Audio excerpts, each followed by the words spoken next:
ನಮಸ್ಕಾರ ಕದಂಬ ನ್ಯೂಸ್ಗೆ ಸ್ವಾಗತ. ನಾನು ಸೋನಿಕಾ ಸುದೇಶ್. ಮೊದಲಿಗೆ ಮುಖ್ಯಾಂಶಗಳು.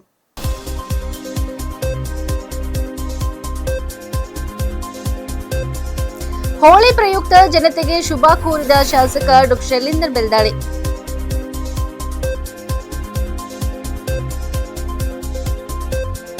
ಸಂಚಾರ ಜಾಗೃತಿಗೆ ಹುಮ್ನಾಬಾದ್ನಲ್ಲಿ ಹೊಸ ಬ್ಯಾರಿಕೇಡ್, ನಾಮಫಲಕ ಅಳವಡಿಕೆ.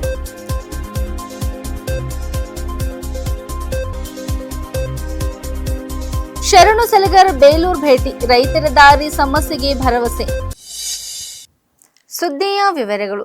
ಅಸತ್ಯದ ಮೇಲೆ ಸತ್ಯದ ಜಯವನ್ನು ಹಾಗೂ ಅಹಂಕಾರದ ಮೇಲೆ ವಿನಯದ ವಿಜಯವನ್ನು ಸಾರುವ ಪವಿತ್ರ ಹಬ್ಬ ಹೋಳಿ ಪ್ರಯುಕ್ತ ಶಾಸಕ ಡಾ ಶೈಲೇಂದ್ರ ಬೆಲ್ದಾಳೆ ಅವರು ನಾಡಿನ ಹಾಗೂ ಕ್ಷೇತ್ರದ ಸಮಸ್ತ ಜನತೆಗೆ ಆರ್ಥಿಕ ಶುಭಾಶಯ ಕೋರಿ ಹೋಳಿ ಹಬ್ಬವನ್ನು ಆಚರಿಸಿದರು. ಹೋಳಿ ದಹನವು ಕೆಟ್ಟದ ಮೇಲಿನ ಒಳ್ಳೆಯ ದಿನ ಜಯವನ್ನು ಸಾರುವ ಪವಿತ್ರ ಆಚರಣೆ ಎಂದು ಅವರು ತಿಳಿಸಿದರು. ಈ ಹಬ್ಬವು ನಮ್ಮ ಜೀವನದಲ್ಲಿ ಶಾಂತಿ, ಸೌಹಾರ್ದತೆ ಮತ್ತು ಸಮೃದ್ಧಿಯನ್ನು ತರಲಿ ಎಂದು ಹಾರೈಸಿದರು. ಬಣ್ಣಗಳ ಹಬ್ಬವಾದ ಹೋಳಿ ಸಂತೋಷ, ಸಮೃದ್ಧಿ ಮತ್ತು ಸಹೋದರತ್ವದ ಸಂದೇಶವನ್ನು ಹೊತ್ತಿದ್ದು ಪ್ರತಿಯೊಬ್ಬರ ಜೀವನದಲ್ಲಿ ಹೊಸ ಕನಸುಗಳಿಗೆ ಸ್ಫೂರ್ತಿ ನೀಡಲಿ ಎಂದರು. ಎಲ್ಲಾ ವೈಮನಸ್ಸುಗಳನ್ನು ಮರೆತು ಪ್ರೀತಿ, ವಿಶ್ವಾಸ ಮತ್ತು ಒಗ್ಗಟ್ಟಿನ ಬಣ್ಣಗಳಿಂದ ಸಮಾಜವನ್ನು ಇನ್ನಷ್ಟು ಸುಂದರವಾಗಿಸೋಣ ಎಂದು ಅವರು ಕರೆ ನೀಡಿದರು.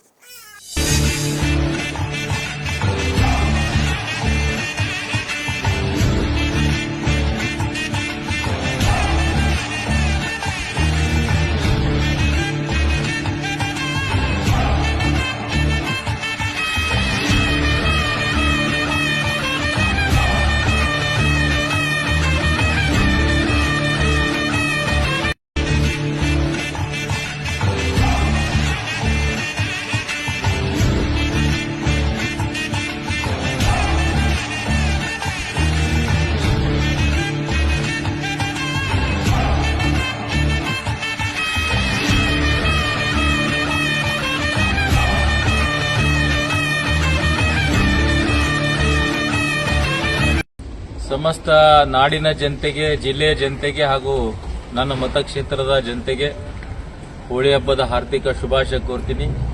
ಈ ಹಬ್ಬವು ಎಲ್ಲರ ಜೀವನದಲ್ಲಿ ಸುಖ, ಶಾಂತಿ, ನೆಮ್ಮದಿ, ಅವರೆಲ್ಲ ಜೀವನ ಯಾವ ಥರ ವಿವಿಧ ಬಣ್ಣಗಳಿವೆ ಆ ಬಣ್ಣಗಳ ಥರ ಅವ್ರ ಲೈಫ್ ಕಲರ್ಫುಲ್ ಆಗಲಿ, ಎಲ್ಲರ ಕಷ್ಟಗಳು ಅಲ್ಲಿ, ಎಲ್ಲರೂ ಒಳ್ಳೆಯ ಅಣ್ಣ ತಮ್ಮರ ಭಾವನೆಯಿಂದ ನಾವೆಲ್ಲರೂ ಇರಲಿ, ದೇಶದಲ್ಲಿ ವಿಶ್ವದಲ್ಲಿ ಶಾಂತಿ ನೆಲೆಸಲಿ ಅಂತ ಈ ವಿಶೇಷವಾದ ಹಬ್ಬ ಆಚರಣೆಯಲ್ಲಿ ಎಲ್ಲ ನಮ್ಮ ಮಂಡಲದ ಎಲ್ಲ ನಾಯಕರು, ಅಧ್ಯಕ್ಷರು ಎಲ್ಲರೂ ಬಂದರೆ ಅವರಿಗೂ ಕೂಡ ನಾನು ಹೃದಯಪೂರ್ವಕ ಅಭಿನಂದನೆ ಸಲ್ಲಿಸ್ತೀನಿ. ತಾವು ಕೂಡ ಶಾಂತಿ ರೀತಿಯಿಂದ ನಮ್ಮ ಬೀದರ್ ಜಿಲ್ಲೆಯಲ್ಲಿ ಹೋಳಿ ಹಬ್ಬ ಆಚರಣೆ ಮಾಡಬೇಕು, ನಗುನಗ್ತಾ ಇರಬೇಕಂತ ತಮ್ಮೆಲ್ಲರಲ್ಲಿ ಭಗವಂತನಲ್ಲಿ ಪ್ರಾರ್ಥನೆ ಮಾಡ್ಕೋತೀನಿ. ಜೈ ಹಿಂದ್, ಜೈ ಕರ್ನಾಟಕ. ಬೋಲೋ ಭಾರತ್ ಮಾತಾ ಕಿ ಜೈ. ಹುಮ್ನಾಬಾದ್ ನಗರದ ಸಂಚಾರ ಪೊಲೀಸ್ ಠಾಣೆಯಲ್ಲಿ ನೂತನ ಬ್ಯಾರಿಕೇಡ್ ಹಾಗೂ ನಾಮಫಲಕಗಳನ್ನು ಮಾಜಿ ಸಚಿವ ರಾಜಶೇಖರ್ ಪಾಟೀಲ್ ಉದ್ಘಾಟಿಸಿ ಶುಭಾಶಯ ಕೋರಿದರು. ಈ ಸಂದರ್ಭದಲ್ಲಿ ಮಾತನಾಡಿದ ಅವರು, ನಗರ ಸೇರಿದಂತೆ ಗ್ರಾಮೀಣ ಭಾಗಗಳಲ್ಲಿಯೂ ಸಂಚಾರ ನಿಯಮಗಳ ಬಗ್ಗೆ ಜನರಲ್ಲಿ ಜಾಗೃತಿ ಮೂಡಿಸುವ ಉದ್ದೇಶದಿಂದ ಬ್ಯಾರಿಕೇಡ್ಗಳ ಮೇಲೆ ವಿವಿಧ ನಿಯಮಗಳನ್ನು ಬರೆದು ಅಳವಡಿಸಲಾಗಿದೆ ಎಂದು ತಿಳಿಸಿದರು. ಸಂಚಾರ ಪೊಲೀಸ್ ಇಲಾಖೆ ಸಾರ್ವಜನಿಕರ ಸುರಕ್ಷತೆಗೆ ಅನೇಕ ಕ್ರಮಗಳನ್ನು ಕೈಗೊಂಡಿದ್ದರೂ ಕೆಲವರು ನಿಯಮಗಳನ್ನು ಪಾಲಿಸದೆ ಅಪಘಾತಗಳಿಗೆ ಒಳಗಾಗುತ್ತಿರುವುದು ವಿಷಾದನೀಯ ಎಂದರು. ರಸ್ತೆಯಲ್ಲಿ ಸಂಚರಿಸುವ ವಾಹನ ಚಾಲಕರು ಅವಸರ ಮಾಡದೆ ನಿಧಾನಗತಿಯಿಂದ ವಾಹನ ಚಲಾಯಿಸಿ ತಮ್ಮ ಹಾಗೂ ಇತರರ ಪ್ರಾಣ ಸುರಕ್ಷತೆಗೆ ಆದ್ಯತೆ ನೀಡಬೇಕು ಎಂದು ಮನವಿ ಮಾಡಿದರು. ಬೇಲೂರು ಗ್ರಾಮಕ್ಕೆ ಶಾಸಕ ಶರಣು ಸಲಗರ್ ಭೇಟಿ ನೀಡಿ ಗ್ರಾಮದ ರೈತರೊಂದಿಗೆ ಸಭೆ ನಡೆಸಿದರು. ಈ ವೇಳೆ ರೈತರು ತಮ್ಮ ಹೊಲಗಳಿಗೆ ಹೋಗಲು ಸರಿಯಾದ ದಾರಿ ಇಲ್ಲದೆ ಸಂಕಷ್ಟ ಅನುಭವಿಸುತ್ತಿರುವುದಾಗಿ ಮನವಿ ಸಲ್ಲಿಸಿದರು. ಮನವಿಗೆ ಸ್ಪಂದಿಸಿದ ಶಾಸಕ ಶರಣು ಸಲಗರ್ ಅವರು ಖುದ್ದಾಗಿ ರೈತರ ಹೊಲಗಳಿಗೆ ತೆರಳಿ ದಾರಿಯ ಸ್ಥಿತಿಯನ್ನು ವೀಕ್ಷಣೆ ಮಾಡಿ ಸಮಸ್ಯೆಯನ್ನು ಆದಷ್ಟು ಬೇಗ ಪರಿಹರಿಸುವುದಾಗಿ ಭರವಸೆ ನೀಡಿದರು. ಇದೇ ಸಂದರ್ಭದಲ್ಲಿ ಗ್ರಾಮದ ರೈತ ಶ್ರೀ ಚನ್ನಸ್ವಾಮಿ ಅವರ ಹೊಲಕ್ಕೆ ಭೇಟಿ ನೀಡಿ ಜೋಳದ ಸೀತನೆಯನ್ನು ಆಸ್ವಾದಿಸಿದರು. ಬಳಿಕ ಗ್ರಾಮಸ್ಥರೊಂದಿಗೆ ಮಾತುಕತೆ ನಡೆಸಿ ಕುಡಿಯುವ ನೀರು, ಚರಂಡಿ ಹಾಗೂ ಸಿಸಿ ರಸ್ತೆ ಸೇರಿದಂತೆ ಮೂಲ ಸೌಕರ್ಯಗಳ ಅಭಿವೃದ್ಧಿಗೆ ಅಗತ್ಯ ಕ್ರಮಗಳನ್ನು ಶೀಘ್ರ ಕೈಗೊಳ್ಳುವುದಾಗಿ ತಿಳಿಸಿದರು.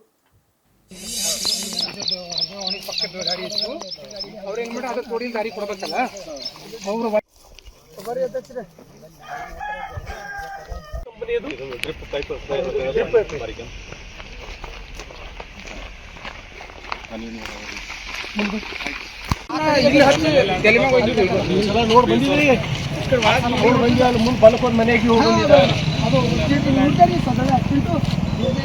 ಕೆರೆ ಬಿಟ್ಟಿಲ್ಲ ಇದು ಪ್ರಾಬ್ಲಮ್ ಮಳೆಗಾಲದ ಪೂರ ಮನೆ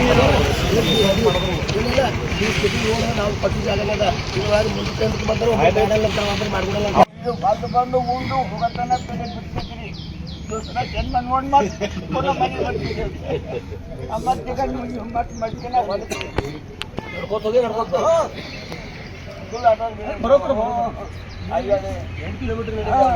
ಬಸ್ ತಪ್ಪು ನಾವು ಬಂದೀವಿ ನೋಡಿ.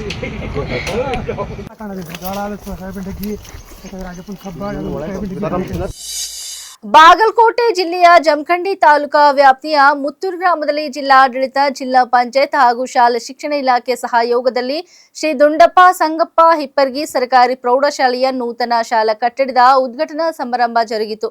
ಅತಿಥಿಗಳು ಹಾಗೂ ಪರಮ ಪೂಜ್ಯರಿಂದ ರಿಬ್ಬಿನ್ ಕತ್ತರಿಸುವ ಮೂಲಕ ಕಾರ್ಯಕ್ರಮಕ್ಕೆ ಚಾಲನೆ ನೀಡಲಾಯಿತು. ಕಾರ್ಯಕ್ರಮದಲ್ಲಿ ಮಾತನಾಡಿದ ಜಮಖಂಡಿ ಶಾಸಕ ಜಗದೀಶ್ ಗುಡಗುಂಟಿ ಅವರು ಗುರುಗಳ ಪಾತ್ರ ಜೀವನದಲ್ಲಿ ಅತ್ಯಂತ ಮಹತ್ವದಾಗಿದೆ ಎಂದು ಹೇಳಿದರು. ಗುರುಗಳು ಪ್ರತಿಯೊಂದು ವಿಷಯವನ್ನು ಕಲಿತು ಮಕ್ಕಳಿಗೆ ತಿಳಿಸುತ್ತಾರೆ. ನಿಜವಾದ ಶಿಕ್ಷಣದ ದೇವರುಗಳು ಶಿಕ್ಷಕರೇ ಎಂದು ಅವರು ಅಭಿಪ್ರಾಯಪಟ್ಟರು.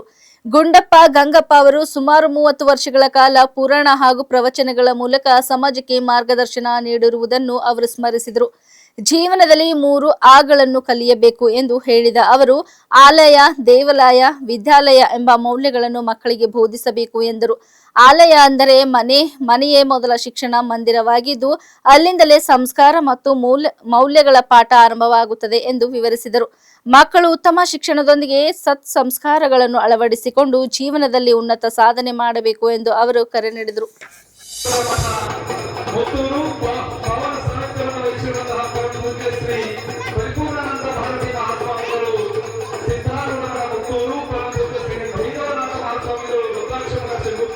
ಅಲ್ಲದೆ ಗ್ರಾಮದ ಎಲ್ಲ ಹಿರಿಯರು ಹಾಗೆ ಶಿಕ್ಷಣ ಕ್ಷೇತ್ರದ ಅಧಿಕಾರಿಗಳು ಮತ್ತು ಎಲ್ಲ ಶಿಕ್ಷಕ ಬಳಗದವರು, ಗ್ರಾಮದ ಬಂಧು ಬಳಗದವರು ಈ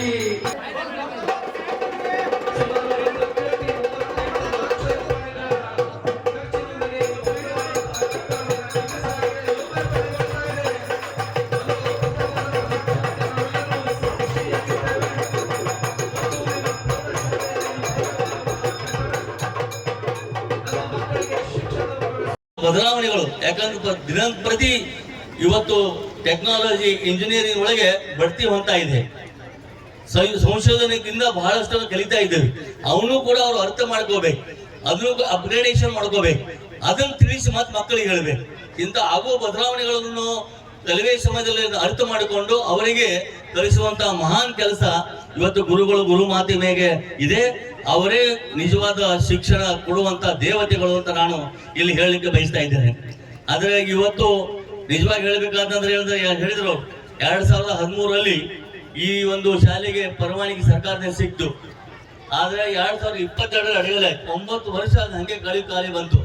ಆದ್ರೆ ಮಧ್ಯದಲ್ಲಿ ಎಲ್ಲಿ ಮತ್ತೆ ವಾಪಸ್ ಹೋಗಿ ತಿಳ್ಕೊಂಡು ಸಹೃದಯಗಳಾದಂತಹ, ಮುಂದಾಳತ್ವ ಹೊಂದಿದ್ದ ವ್ಯಕ್ತಿಗಳಾದಂತಹ ಮತ್ತು ಸ್ಥಿತಿ ಪ್ರಜ್ಞ, ಸಮಯ ಪ್ರಜ್ಞ ಮತ್ತು ನಿರ್ಣಯ ತೆಗೆದುಕೊಳ್ಳುವಂತಹ ಶಕ್ತಿ ನಮ್ಮ ಮುತ್ತಣ್ಣ ಹಿಪ್ಪರ್ಗಿ ಅವರು. ನಾನು 20 ವರ್ಷ ಹಿಂದೆ ಅವರನ್ನ ಕಂಡಿನಿ ಆಗಿದ್ದೇನೆ. ಅವ್ರ ಜೊತೆಗೆ ನಾನು ಒಡನಾಟ ಕೂಡ ಅವತ್ತಿನಿಂದಲೂ ಇವತ್ತಿನವರೆಗೂ ಬಹಳ ಚೆನ್ನಾಗಿದೆ. ಅದಕ್ಕೆ ಅಂತ ಮಹಾನ್ ವ್ಯಕ್ತಿಗಳು ನಿಜವಾಗಿಯೂ ಈ ಒಂದು ಭೂದಾನ ಮಾಡಿದ್ದು, ಅವರೆಲ್ಲ ಬಂಧುಗಳು ಕೂಡಿ ಮಾಡಿದ್ದು ಇದು ಬಹಳ ಶ್ರೇಷ್ಠವಾದದ್ದು, ಪವಿತ್ರವಾದ ಕೆಲಸ ಮಾಡ್ಯಾರ. ಅದಕ್ಕೆ ಅವ್ರ ದೇವರು ಇಡೀ ಇಬ್ಬರಿಗೆ ಎಲ್ಲ ಬಂಧುಗಳಿಗೆ ಆರೋಗ್ಯ, ಸಂತೋಷ ಮತ್ತು ಎಲ್ಲ ನೆಮ್ಮದಿ, ಎಲ್ಲ ಆಯುಷ್ಯನ ಕೊಟ್ಟು ಕಾಪಾಡಲಿ ಅಂತ ನಿಮ್ಮಲ್ಲಿ ಪರವಾಗಿ ನಾನು ಅವರಿಗೆ ಹಾರೈಸ್ತಾ ಇದ್ದೇನೆ. ಈಗಾಗಲೇ ಹೇಳಿದಾಗೆ ದುಂಡಪ್ಪ ಗಂಗಪ್ಪ ಇಬ್ಬರಿಗೂ ನನಗೆ ಸಾಮೂಹಿಕ ಹೇಳ್ತಾ ಇದ್ರು 30 ವರ್ಷಗಟ್ಟಲೆ ಅವ್ರು ಪುರಾಣ ಪ್ರವಚನ ನೀಡ್ತಿದ್ರು. ನೋಡ್ರಿ, ಸಾಮಾನ್ಯ ಎಲ್ಲದು ಪ್ರವಚನ ಪುರಾಣ ಹೇಳುವಂತಹ ವ್ಯಕ್ತಿ ಮಹಾ ಮೇಧಾವಿ ಇರಬೇಕು. ಯಾವ ಬದ್ನಿಕೆ ತಿನ್ಬೇಡ ಅಂತಾನ ಅವ್ ಮೊದಲು ಬದ್ನಿಕೆ ತಿನ್ನು ಬಿಡ್ಬೇಕು ಅಂತ ಒಂದು ಉನ್ನತ ವಿಚಾರವನ್ನು ಹೇಳುವಂತ ವ್ಯಕ್ತಿ ಯಾವ ತರ ನಡ್ಕೊಂಡಿರ್ಬೋದು ಜೀವನದಲ್ಲಿ, ಇದು ನಮಗೆ ಗೊತ್ತಾಗ್ತದ. ಅಂತ ಒಂದು ಹಿಪ್ಪರಿಗೆ ಬಳಗ ಇವತ್ತು ಬೆಳೆದು ನಿಂತಿದೆ. ಅದಕ್ಕೆ ಈ ಒಂದು ನಿಜವಾದ ಪ್ರತಿಯೊಬ್ಬರ ಜೀವನದಲ್ಲಿ 3 ಆಲಯಗಳು: ಆಲಯ, ದೇವಾಲಯ, ವಿದ್ಯಾಲಯ. ಆಲಯ ಅಂದ್ರೆ ಮನೆಯಲ್ಲಿ ಮೊದಲು ಸಂಸ್ಕಾರ ಕೊಡುವಂತಹದ್ದು ನನ್ನ ತಾಯಿ ತಂದೆಗಳು ಹಾಗೂ ಅವರ ಬಂಧು ಬಳಗದವರು ಮಕ್ಕಳು ಪ್ರೀತಿಯಿಂದ ಬೆಳೆಸಿ ಅವರಿಗೆ ಕೂಡ ಪ್ರತಿಯೊಬ್ಬರಲ್ಲಿ ಪ್ರೀತಿ ಹುಟ್ಟಿದ ಅಣ್ಣ ತಮ್ಮ ತಂಗಿ ಅಕ್ಕ ಮಾವ ಅತ್ತಿ ಈ ತರ ಒಂದು ಬಳಗದಂತ ಪ್ರೀತಿಯನ್ನು ಯಾವತ್ತೂ ಮುಂಕುರಿಸಬೇಕಲ್ಲಿ. ಅದೇ ಒಂದು ಹುಟ್ಟಿದ್ದು ಕಡಿವರೆಗೆ ಉಳಿತದ. ಅದೇ ತರನಾಗಿ ಮಕ್ಕಳಿಗೆ ದೇವರಲ್ಲಿ ಶ್ರದ್ಧೆ ಭಕ್ತಿ ಅವು ಮಕ್ಕಳಲ್ಲಿ ಹುಟ್ಟಿಸಲೇಬೇಕು. ಇಲ್ಲದೆ ಹೋದಲ್ಲಿ ಮಹಾ ಅವರು ಗಂಡಾಂತಕಾರಿಯಾದ ಮುಂದೆ ಹಾಕಲಿಕ್ಕೆ ಸಾಧ್ಯತೆ ಇದೆ. ಮಕ್ಕಳಲ್ಲಿ ಪ್ರತಿಯೊಬ್ಬರಲ್ಲಿ ದೇವರು ಇದ್ದಾನೆ. ನಿಸರ್ಗದಲ್ಲಿ ಆ ದೇವರು ನಮ್ಮನ್ನೆಲ್ಲ ನೋಡ್ತಾ ಇರ್ತಾನ. ನಾವು ಮಾಡಿದ ಪಾಪಕ್ಕೆ ತಕ್ಷಣ ಶಿಕ್ಷೆ ಕೊಡ್ತಾನ. ಅದಕ್ಕೆ ನಾವೆಲ್ಲರೂ ಒಳ್ಳೆಯರಾಗಿ ಒಳ್ಳೆ ಗುಣವಂತರಾಗಿ ಒಳ್ಳೆ ಶಿಕ್ಷಣ ಹೊಂದಿ ಉನ್ನತ ಮಟ್ಟದ ಒಂದು ವ್ಯಕ್ತಿಗಳಾಗಿ ಇಂದಿನ ಮಕ್ಕಳು ನಾಳಿನ ಪ್ರಜೆಗಳು ಮತ್ತು ಇಡೀ ಈ ಭವ್ಯ ಭಾರತದ ಉತ್ತುಂಗಕ್ಕೆ ಒಯ್ಯುವಂತ ಮಹಾನ್ ಕೆಲಸ ಅವರಿಂದ ಆಗಲಿಕ್ಕೆ ಸಾಧ್ಯತೆ ಇದೆ. ಅವರೇ ಮಾಡ್ತಕ್ಕದ್ದು ಇರುತ್ತದೆ. ಅಂಥ ಮಕ್ಕಳನ್ನು ಅವರು ಶಾರೀರಿಕ ಸದೃಢತೆ ಮತ್ತು ಮಾನಸಿಕ ಸದೃಢತೆ ಎರಡು ಹೊಂದಬೇಕು. ಅದಕ್ಕೆ ಅವರ ಆರೋಗ್ಯಕರವಾಗಿರಬೇಕು. ಅವ್ರ ವಿಚಾರಗಳು ಕೂಡ ಬಹಳ ದಿವ್ಯವಾದದ್ದು, ಶ್ರೇಷ್ಠವಾದದ್ದು ಮತ್ತು ಅನುಭವವುಳ್ಳದಾಗಿದೆ. ಟಿ ನರಸೀಪುರ ವಿಧಾನಸಭಾ ಕ್ಷೇತ್ರವನ್ನು ಮಾದರಿ ಕ್ಷೇತ್ರವನ್ನಾಗಿಸುವುದು ನನ್ನ ಹಾಗೂ ನನ್ನ ತಂದೆಯ ಕನಸಾಗಿದೆ ಎಂದು ಸಂಸದ ಸುನಿಲ್ ಬೋಸ್ ಹೇಳಿದರು. ತಾಲೂಕಿನ ವಿವಿಧ ಗ್ರಾಮಗಳಲ್ಲಿ 4.50 ಕೋಟಿ ರೂಪಾಯಿ ವೆಚ್ಚದಲ್ಲಿ ರಸ್ತೆ, ಚರಂಡಿ ಹಾಗೂ ಸಮುದಾಯ ಭವನಗಳ ಅಭಿವೃದ್ಧಿ ಕಾಮಗಾರಿಗಳಿಗೆ ಭೂಮಿ ಪೂಜೆ ನೆರವೇರಿಸಿ ಅವರು ಮಾತನಾಡಿದರು. ಕ್ಷೇತ್ರದ ಜನರು ಕಳೆದ 40 ವರ್ಷಗಳಿಂದ ನಮ್ಮ ತಂದೆ ಎಚ್.ಸಿ. ಮಹಾದೇವಪ್ಪ ಅವರಿಗೆ ವಿಶ್ವಾಸವಿಟ್ಟು ರಾಜಕೀಯ ಅಧಿಕಾರ ನೀಡಿದ್ದಾರೆ. ಈಗ ನನಗೆ ಸಂಸದನಾಗಲು ಸಹ ಕಾರಣಭೂತರಾಗಿದ್ದಾರೆ. ಈ ವಿಶ್ವಾಸಕ್ಕೆ ತಕ್ಕಂತೆ ಕ್ಷೇತ್ರದ ಸಮಗ್ರ ಅಭಿವೃದ್ಧಿಗೆ ನಾವು ಬದ್ಧರಾಗಿದ್ದೇವೆ ಎಂದು ತಿಳಿಸಿದರು. ರಾಜಕಾರಣವನ್ನು ನಾಮಪತ್ರ ಸಲ್ಲಿಸಿದ ನಂತರ 15 ದಿನಗಳಿಗೆ ಮಾತ್ರ ಸೀಮಿತಗೊಳಿಸಬೇಕು. ನಂತರ ಮತ ಕೊಟ್ಟವರಾಗಲಿ ಕೊಡದವರಾಗಲಿ ಎಲ್ಲರನ್ನೂ ಸಮಾನವಾಗಿ ಪ್ರೀತಿಯಿಂದ ಕಾಣಬೇಕು ಎಂಬ ತಂದೆಯ ಮಾರ್ಗದರ್ಶನವನ್ನು ಸದಾ ಪಾಲಿಸುತ್ತಿದ್ದೇನೆ ಎಂದು ಹೇಳಿದರು. ಅಭಿವೃದ್ಧಿ ವಿಚಾರದಲ್ಲಿ ಯಾವುದೇ ತಾರತಮ್ಯ ಮಾಡದೆ ಎಲ್ಲಾ ಗ್ರಾಮಗಳಿಗೂ ಸಮಾನ ಅನುದಾನ ಹಂಚಿಕೆ ಮಾಡಿ ಕಾರ್ಯಗಳನ್ನು ಕೈಗೊಳ್ಳಲಾಗುತ್ತಿದೆ. ಕ್ಷೇತ್ರವನ್ನು ಸಮಗ್ರವಾಗಿ ಅಭಿವೃದ್ಧಿಪಡಿಸಿ ಮಾದರಿ ಕ್ಷೇತ್ರವನ್ನಾಗಿಸುವ ಸಂಕಲ್ಪ ಹೊಂದಿದ್ದೇವೆ ಎಂದು ಸಂಸದ ಸುನಿಲ್ ಬೋಸ್ ಹೇಳಿದರು.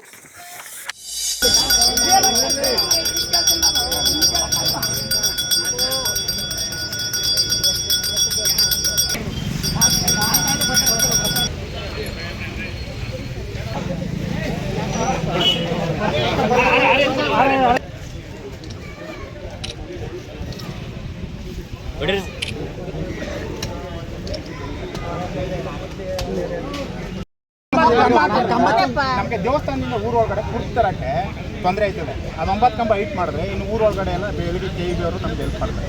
ಈಗ ಅರ್ಜೆಂಟಾಗಿ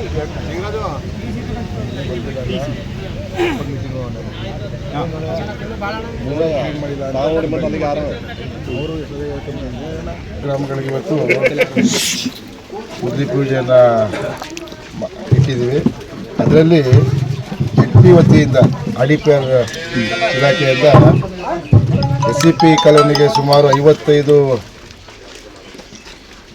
ಲಕ್ಷ ಅಲ್ಲಮ್ಮ 55 ಲಕ್ಷ, ಜನರಲ್ ಬೀದಿಗೆ 1,95,00,000, ಒಟ್ಟು 2.5 ಕೋಟಿ ZP ಮತ್ತು PWDಯಿಂದ ರಸ್ತೆ ಅಭಿವೃದ್ಧಿಗೆ ಚೌವಳ್ಳಿ 1 ಕೋಟಿ ಮತ್ತು ಅಮ್ಮಾಜಿ ಕಟ್ಟೂರು 1 ಕೋಟಿ ಸೇರಿ ಒಟ್ಟು 12 ಕೋಟಿ. ಸೊ ಸುಮಾರು ಇವತ್ತು 4,50,00,000 ಅಷ್ಟು ಬುದ್ಧಿ ಪೂಜೆನ ಮಾಡಿದ್ದೀವಿ. ಯಾಕಂದರೆ ನಾನು ಯಾವಾಗಲೂ ಬಂದಾಗ ಹೇಳ್ತಾ ಇರ್ತೀನಿ, ನಮ್ಮ ತಂದೆಯವರು ನಮಗೊಂದು ಮಾತು ಹೇಳ್ತಾರೆ, ಒಂದು ಈ ರಾಜಕಾರಣನ ನಾಮಿನೇಷನ್ ಆಗ್ತಾಗಿಂದ 15 ದಿನ ಮಾಡು, ಆಮೇಲೆ ಹಿಂಗೆ ಓಟ್ ಹಾಕಿದಾರೋ ಓಟ್ ಹಾಕಿಲ್ವೋ ಎಲ್ಲರೂ ಕೂಡ ನಿನ್ನ ಕ್ಷೇತ್ರದ ಮತದಾರರು. ನೀ ಯಾವತ್ತೂ ಕೂಡ ಇವರು ಓಟ್ ಹಾಕಿಲ್ಲ, ಓಟ್ ಹಾಕೋರಿಂದ ಮಾತ್ರ ಅಭಿವೃದ್ಧಿ ಮಾಡೋಕ್ಕೆ ಹೋಗ್ಬೇಡ. ಯಾಕಂದರೆ ಎಲ್ಲರಿಗೂ ನೀನು ಜನಪ್ರತಿನಿಧಿ ಆಗಿರ್ತೀಯ ಅಂತ ಹೇಳ್ತಿರ್ತಾರೆ. ಅದಕ್ಕೆ ನಾನು ಯಾವುದೂ ಕೂಡ ಇದು ಮಾಡಿದೆ. ಈಗ ನಮ್ಮೆಲ್ಲ ಮುಖಂಡರು ಇಲ್ಲಿರೋರು ಇದೊಂದು ರೋಡ್ ಕೇಳ್ಕೊಂಡಿದ್ದೀನಿ. ಮುಂದಿನ ದಿನಗಳಲ್ಲಿ ನಾನು ಇಂಜಿನಿಯರ್ಗೆ ಸೂಚನೆ ಕೊಟ್ಟಿದ್ದೀನಿ. ಮುಂದಿನ ದಿನಗಳಲ್ಲಿ ಅದು ಕೂಡ ತಮಗೆ ಮಾಡಿಕೊಡ್ತೀನಿ. ಯಾಕೆಂದರೆ ನಮ್ಮ ತಂದೆಯವ್ರ ದೃಷ್ಟಿ, ನಮ್ಮ ದೃಷ್ಟಿ ಈ ಕ್ಷೇತ್ರದ ಅಭಿವೃದ್ಧಿ ಮಾಡಬೇಕು, ಮಾದರಿ ಕ್ಷೇತ್ರವನ್ನು ಮಾಡಬೇಕು ಅನ್ನೋದು ನಮ್ಮದು ನಮ್ಮ ತಂದೆಯವರ ಒಂದು ದೃಷ್ಟಿಕೋನದಿಂದ ಇನ್ನೂ ಹೆಚ್ಚು ರೀತಿಯಲ್ಲಿ ತಂದು ಅಭಿವೃದ್ಧಿ ಮಾಡೋಕ್ಕೆ. ಇಲ್ಲಿವರೆಗೆ ಸುದ್ದಿ ಕೊಟ್ಟಿದ್ದು ನಾನು ಸೋನಿಕಾ ಸುದೇಶ್. ಮುಂದಿನ ಸುದ್ದಿಯೊಂದಿಗೆ ಮತ್ತೆ ಭೇಟಿಯಾಗೋಣ. ವಂದನೆಗಳು.